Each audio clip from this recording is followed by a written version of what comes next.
Hello दोस्तों, आप सभी का फिर से एक नए वीडियो में स्वागत है। दोस्तों, आज का वीडियो बहुत ही इम्पोर्टेंट होने वाला है।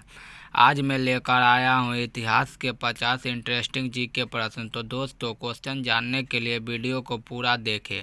अगर वीडियो अच्छा लगे तो वीडियो को लाइक करके चैनल को सब्सक्राइब जरूर करें और साथ ही साथ अपने दोस्तों में भी शेयर करें। तो चलिए वीडियो शुरू करते हैं। तो दोस्तों, आज का हमारा पहला सवाल है, माइक्रोलिथ का इस्तेमाल शुरुआती इंसानों द्वारा किया जाता था, यह क्या है? तो इसका राइट आंसर हो जाएगा सी, पत्थर के औजार। इसी प्रकार हमारा दूसरा प्रश्न है, नवपाषाण काल के लोगों द्वारा पाला गया प्रथम पशु कौन सा था? तो इसका राइट आंसर हो जाएगा सी, कुत्ता।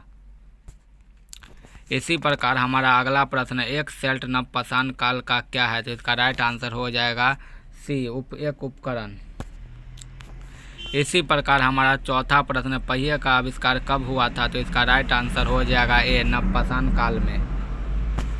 इसी प्रकार हमारा पांचवा प्रश्न, निम्नलिखित में से किन स्थानों से मध्य पाषाण काल में पशुपालन के प्रमाण मिलते हैं? तो इसका राइट आंसर हो जाएगा सी, बागोर में। इसी प्रकार हमारा अगला प्रश्न है, भारत में पुरातात्विक महत्व का एक पूरा पाषाण स्थल है। तो इसका राइट आंसर हो जाएगा बी, हुनसागी। इसी प्रकार हमारा अगला प्रश्न है, होमो इरेक्टस की खोपड़ी निम्नलिखित में से किस प्रागैतिहासिक भारतीय स्थल में पाई गई थी? तो इसका राइट आंसर हो जाएगा सी, हथनौरा में। इसी प्रकार हमारा आठवां प्रश्न है, निम्न में से किस काल में भारत में शुतुरमुर्ग पाए जाते थे? तो इसका राइट आंसर हो जाएगा ए, पूरा पाषाण काल।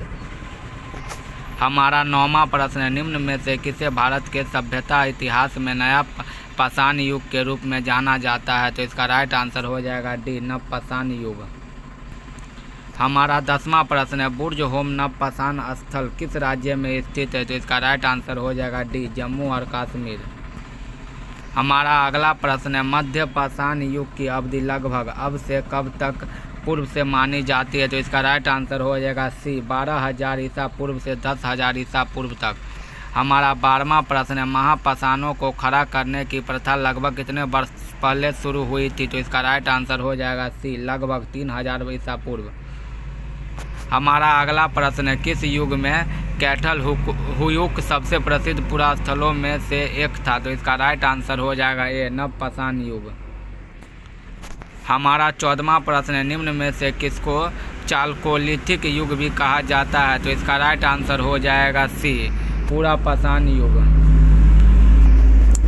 हमारा अगला प्रश्न है, भीमबेटका की खोज कब हुई थी? तो इसका राइट आंसर हो जाएगा सी, वर्ष 1957 से 1958 में। हमारा 16वां प्रश्न है, किस प्रकार की महापाषाण संरचना में कब्र के चारों ओर पत्थर के टुकड़ों को गोलाकार आकृति में स्थापित किया गया जाता था? तो इसका राइट आंसर हो जाएगा ए, संगोरा वृत्त। हमारा 17वां प्रश्न, इंडिया शब्द इंडस से आया है, जिसे संस्कृत में क्या कहा जाता है? तो इसका राइट आंसर हो जाएगा डी, सिंधु। हमारा 18वां प्रश्न है, किस स्थल को सबसे पुराना खोजा गया सिंधु घाटी सभ्यता स्थल माना जाता है? तो इसका राइट आंसर हो जाएगा आपको ए, भीरराना। हमारा 19वां प्रश्न, सिंधु घाटी सभ्यता का बंदरगाह शहर निम्न में से कौन सा था? तो इसका राइट आंसर हो जाएगा बी, लोथल। इसी प्रकार अगला प्रश्न है, सिंधु घाटी सभ्यता में निम्नलिखित में से कौन सा शहर अस्तित्व में था? तो इसका राइट आंसर हो जाएगा ए, हड़प्पा। हमारा 21वां प्रश्न, प्राचीन सिंधु घाटी सभ्यता का एक प्रमुख शहर लोथल निम्नलिखित में से किस राज्य में स्थित है? तो इसका राइट आंसर हो जाएगा डी, गुजरात। इसी प्रकार हमारा 22वां प्रश्न, सिंधु घाटी सभ्यता के कौन सा स्थल सिंधु नदी के तट पर नहीं है? इसका राइट आंसर हो जाएगा डी, रोपर। इसी प्रकार हमारा 23वां प्रश्न, निम्नलिखित में से किस स्थल से हड्डी के उपकरण प्राप्त हुई है? तो इसका राइट आंसर हो जाएगा बी, महदहा। हमारा 24वां प्रश्न, हाथी दांत पैमाना कहाँ मिलता है? तो इसका राइट आंसर हो जाएगा बी, लोथल। इसी प्रकार हमारा 25वां प्रश्न है, किस स्थल पर पाषाण काल से हड़प्पा सभ्यता तक के सांस्कृतिक अवशेष प्राप्त हुए हैं? तो इसका राइट आंसर हो जाएगा डी, मेहरगढ़ से। इसी प्रकार हमारा अगला प्रश्न, हड़प्पा सभ्यता की खोज किसने की थी? तो इसका राइट आंसर हो जाएगा ए, दयानंद साहनी। इसी प्रकार हमारा 28वां प्रश्न, हड़प्पा सभ्यता के मेहरगढ़ पुरास्थल में किस प्रकार के घर के अवशेष मिलते हैं? तो इसका राइट आंसर हो जाएगा सी, वर्गाकार या वृत्ताकार, आयताकार। हमारा 29वां प्रश्न, निम्नलिखित में से कौन सा हड़प्पा स्थल हरियाणा में है? तो इसका राइट आंसर हो जाएगा आपको बी, राखी गढ़ी। इसी प्रकार हमारा 30वां प्रश्न, हड़प्पा सभ्यता का कौन सा पूरा स्थल बोनर दर्रे के पास स्थित है? तो इसका राइट आंसर हो जाएगा ए, मेहरगढ़। हमारा 31वां प्रश्न है, निम्नलिखित में से हड़प्पा सभ्यता के किस पूरा स्थल में रेजाइड पत्थर पाया जाता था? तो इसका राइट आंसर हो जाएगा डी। इसी प्रकार हमारा 32वां प्रश्न, हड़प्पा सभ्यता के निम्नलिखित स्थलों में से कौन पाकिस्तान में स्थित नहीं है? तो इसका राइट आंसर हो जाएगा ए। हमारा 34वां प्रश्न, निम्नलिखित में से कौन हड़प्पा सभ्यता का शहर है? तो इसका राइट आंसर हो जाएगा बी, धोलावीरा।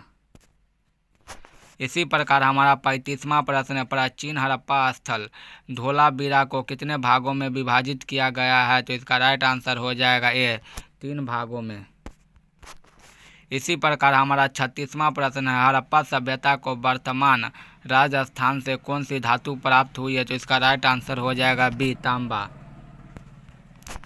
इसी प्रकार हमारा अगला प्रश्न है, निम्न में से किस हड़प्पा युग के स्थल पर जुताई वाले क्षेत्र के प्रमाण मिले हैं? तो इसका राइट आंसर हो जाएगा आपको बी, कालीबंगा। हमारा अगला प्रश्न है, किस हड़प्पा स्थलों में से किसमें कब्र में 2 लोग के शव पाए गए? तो इसका राइट आंसर हो जाएगा आपको डी, लोथल। इसी प्रकार हमारा 40वां प्रश्न है, हड़प्पा के लोग वर्तमान भारत के किस राज्य में सोना लाते थे? तो इसका राइट आंसर हो जाएगा डी, कर्नाटक। इसी प्रकार हमारा 41वां प्रश्न है, निम्न में से कौन सा हड़प्पा वास्तुकला में एक दुर्ग का भाग नहीं था? तो इसका राइट आंसर हो जाएगा आपको डी, जनता के लिए आवासीय भवन। हमारा 42वां प्रश्न है, पुरातात्विकों के अनुसार हड़प्पा के नगरों में पश्चिमी हिस्सा छोटा और ऊंचा था, जिसे क्या कहा जाता था? तो इसका राइट आंसर हो जाएगा डी, कोलोसियम। इसी प्रकार हमारा 43वां प्रश्न है, किस धातु का उपयोग हड़प्पा के नगरों में हथियार और औजार बनाने के लिए किया जाता था? तो इसका राइट आंसर हो जाएगा बी, तांबा। इसी प्रकार हमारा अगला प्रश्न है, किस भारतीय राज्य में हड़प्पा के नगर नहीं पाए गए हैं? तो इसका राइट आंसर हो जाएगा डी, उत्तराखंड। हमारा अगला प्रश्न, हड़प्पा की अधिकांश मोहरें किस से बनी हैं? तो इसका राइट आंसर हो जाएगा सी, सिलखड़ी से। इसी प्रकार हमारा 46वां प्रश्न है, मोहनजोदारो किस नदी के तट पर स्थित है?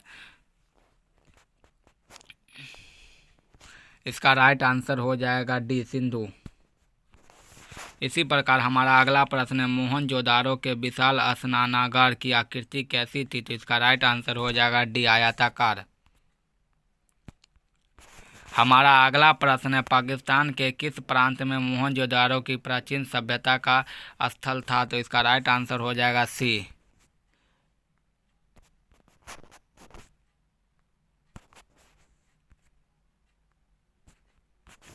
इसी प्रकार हमारा 49वां प्रश्न, एक ही कब्र से 3 मानव कंकाल कहाँ निकले हैं? तो इसका राइट आंसर हो जाएगा बी, दमदवा से।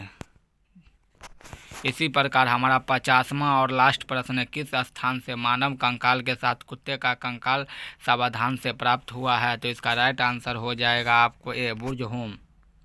दोस्तों, अगर वीडियो पसंद आई हो तो वीडियो को लाइक करके चैनल को सब्सक्राइब जरूर करें। तो मिलते हैं एक नेक्स्ट वीडियो में, तब तक के लिए धन्यवाद। जय हिंद, जय भारत।